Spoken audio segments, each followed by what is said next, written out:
యేసుక్రీస్తు పుట్టుక ద్వారా మనకి ఏం తెలుస్తుందంటే దేవుని దయ, ప్రేమ, కనికరము, జాలి, పవిత్రతను మనం చూడగలుగుతున్నాం. ఆయన పుట్టుకలో ఏం చూస్తున్నామండి? ప్రేమ, జాలి, దయ, కనికరము, పవిత్రతను కూడా మనం చూడగలుగుతున్నాం. అందుకని ఈ క్రిస్మస్ను ఆయన ఈ లోకానికి రావటం ద్వారా మనం ఈ క్రిస్మస్ను జరుపుకుంటూ ఉన్నాం అన్నమాట. క్రిస్మస్ని ఇంకా మనం ఆలోచిస్తే స్తుతుల పండగ, అంతేకాకుండా విధేయత చూపే పండగ.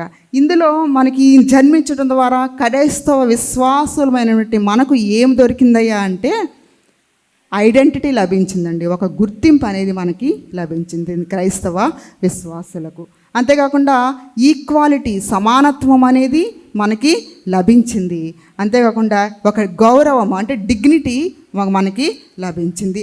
ఆ డిగ్నిటీ ద్వారా రాయాలిటీ అంటే రాజరికం కూడా మనకి వచ్చింది. ఇవన్నీ కలిగి ఉండాలనంటే ఆయన నిజమైన దేవుడు పాపులను రక్షించడానికి వచ్చాడు, సమస్తాన్ని విడిచిపెట్టి రావడం జరిగిందని గుర్తించిన మనము నిజమైన విశ్వాసులుగా ఉంటే కనుక, ఆయన అంగీకరిస్తే కనుక ఇవన్నీ కూడా మనకి లభిస్తాయండి.